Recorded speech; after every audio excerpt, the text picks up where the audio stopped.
Manni maree magaalaa Adaamaa yaa'ii idilee 51ffaa bara hojii lammaffaa waggaa 13ffaa gaggeesse. Manni maree magaalaa Adaamaa yaa'ii idilee 51ffaa kurmaana sadaffaa waggaa 13ffaa bakka miseensonni mana marichaa fi hoggansi magaalichaa argamanitti gaggeesse.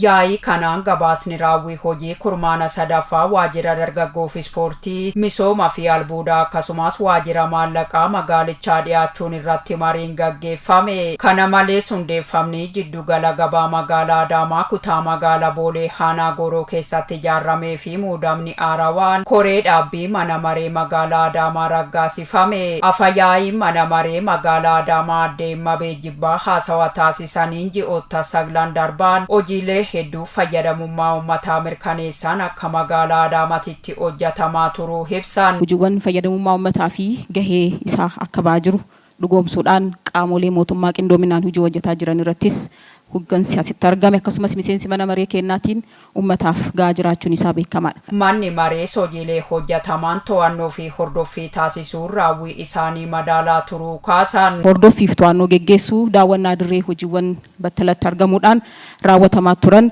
geggeeffamaa jiranis kallattii mootummaa kennaa fi paartiidhaan ergamatti kenname raawwataa jiraachuu isaa ni beekama. Keessattuu manni maree kurmaana sadaffaa kana keessatti seektaroota gurguddaa hojii qabatamatti raawwatamaa tureen akka biyyaattis ergama gurguddaa qaban daawwannaadhaan ilaaluun danda'amee jira.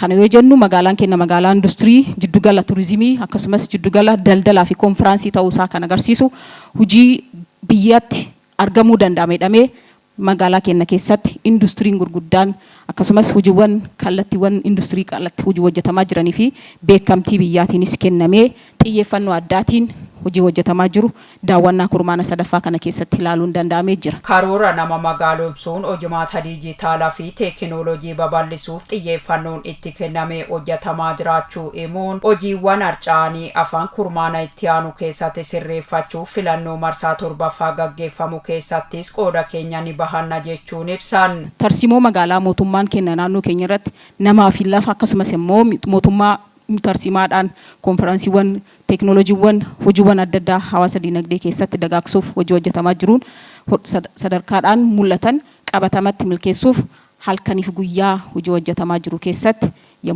yommuu ilaallu caalmaadhaan bakka mootummaa fi paartiin keenya akkasumas uummanni keenya dhugoomsuuf adda durummaadhaan hojii hojjetamaa jiruuf akka mana mariitti hoggansa keenya kutataadhaan yeroo yeroodhaan waan hojjetamu galata guddaa akka mana mariitti isin galchuu barbaanna. Filannoo marsaa 7ffaa kana karaa adda ta'een haqa qabeessaa fi naga qabeessa akka ta'e geggeeffamuu qabu gaheen mana maree hawaasni keenya bal'aan kaardii fudhachuudhaan gahee bakka bu'ummaa isaa akka raawwatamuu qabu yaadachiisuun barbaachisaadha.